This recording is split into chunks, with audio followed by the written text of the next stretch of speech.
Suppose the graph of this function is y is equal, suppose the equation of this graph is y is equal to fx. Now what you see very clearly is that there's a bump here, and there's a in fact a crest here, there's a trough here, there's a crest here, there's a trough here, right? So if I consider an interval here, say from x is equal to a to say x is equal to b, and another interval that I consider is say x is equal to b to say x is equal to c, where x is equal to c is somewhere in between here. This is the ordinate.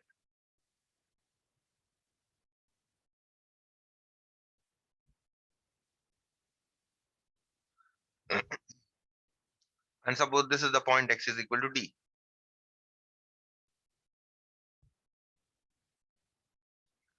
And suppose this is the point x is equal to f. So what do you see in this interval from x is equal to a to x is equal to b? If you see this point is a point of this point is here. Suppose that suppose this point is x is equal to m1. This x is equal to m1 is called a point of maxima or local maxima.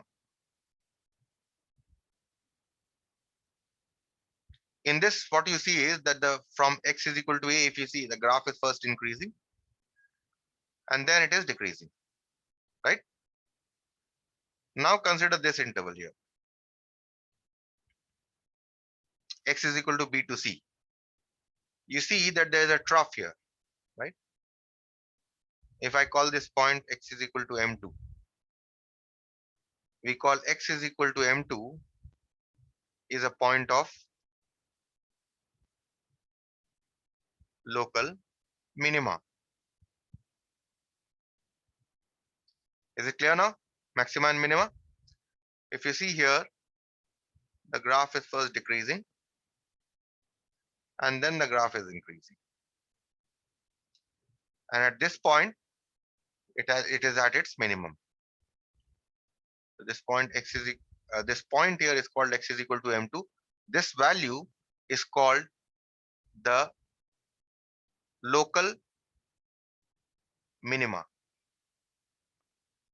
of fx. This point here is called the local maxima of fx. Is it clear? Yes, sir. Yes, sir. Now look at this. There's a crest here, right? Suppose we call x is equal to m3. So x is equal to m3 here is a point of local minima, a maxima in fact, not minima. Why is it a point of maxima? Because you see that the graph is increasing here first and then starts to decrease. It's like a hill, it's like a bump. Okay, so x is equal to m3 is called a point of local minima, and if you put the value of x is equal to m3 in the function, you will get local maxima of fx. Okay, that means this part, the y value, if you put x is equal to m3. Now look at this. If I call this x is equal to m4, m4 is what? Is a point of local minima. Okay, why is it a point of local minima? Because first you see that the graph is decreasing and then you see that the graph is increasing. So from decreasing to increasing, it becomes a point of local minima. Okay, now the question is, now this point, if you put the value of x in the function, you will get local minima of fx. Okay, now you see that the graph in all this interval, in this interval, it has maxima. In this interval, it has a minima. So what you see is that how many minimas you are getting? How many minimas? This minima you are getting here, right? And which minima? Here you are getting this minima. That means you are getting two minima values, right? In the entire interval, in this entire interval from here to here. So therefore, the minimum of the minimum out of these two minimums, or in fact, when you consider the entire real numbers, the minimum of the minimum, the minimum of all the minimas is called global minima. Global minima is the minimum value of fx for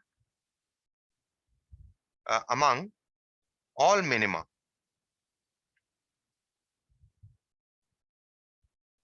among x, minimum value of fx among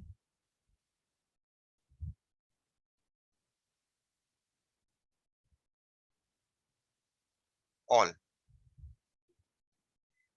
the local minima values of fx. This is called as the global minima. Similarly, we define as the global maxima.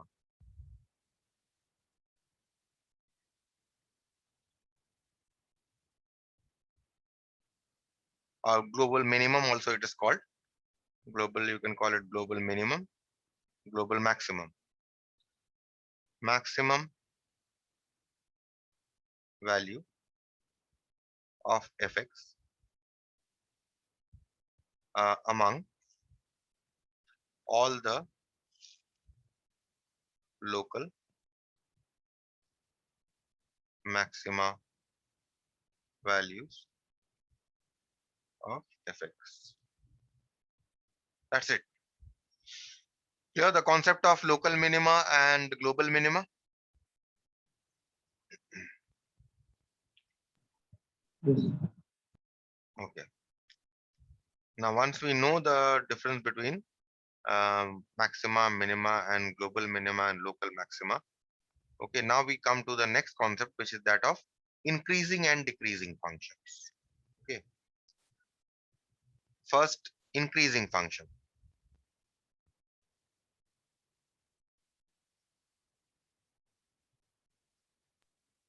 Sir, Hmm.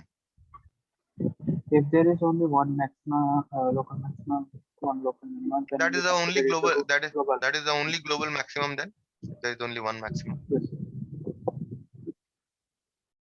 Okay. In fact, that will be if there is only local. If there is only one local maxima, then that is the same as global maxima. You cannot do anything about it. But normally a function has more than one.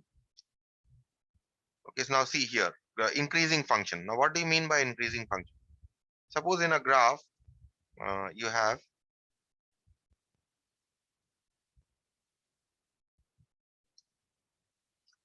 a function, say something like this, or let's say like this.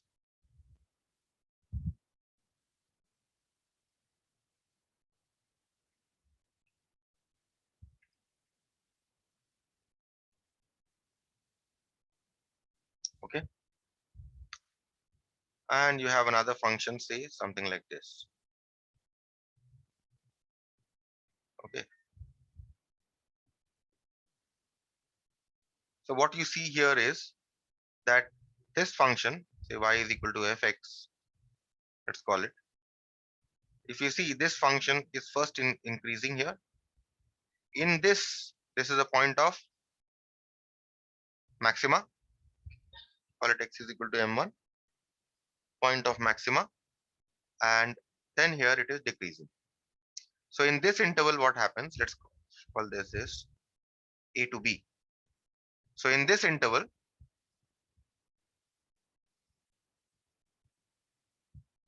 in the interval AB, y is equal to fx is increasing function, right? Let's call this C in the interval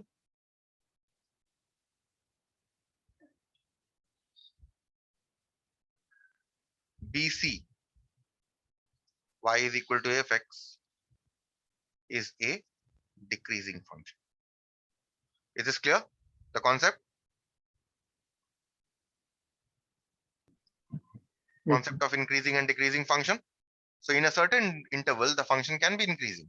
In a certain interval, the function can be decreasing. And what is this point called in between the increasing and decreasing part? What is it called? It is called the local maxima. Similarly, for a decrease for this function, if you see, if you consider a point here, x is equal to m2 say, and this point, if you consider, let's consider this point as D, and let's consider this point as E. So in the interval DE, what is happening? The function is a decreasing function, right? Isn't it? yes, And in the interval, let us call this point F. So in the interval EF, this function is, if you see, this is an increasing function, right?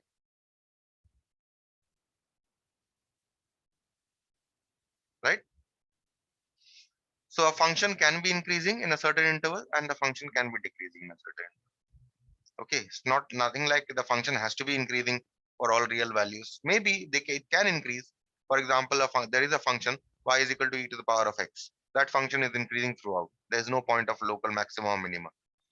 Okay, so in the next class, I will tell you how to check whether a function is increasing or decreasing and which interval is a function increasing and which interval is a function decreasing.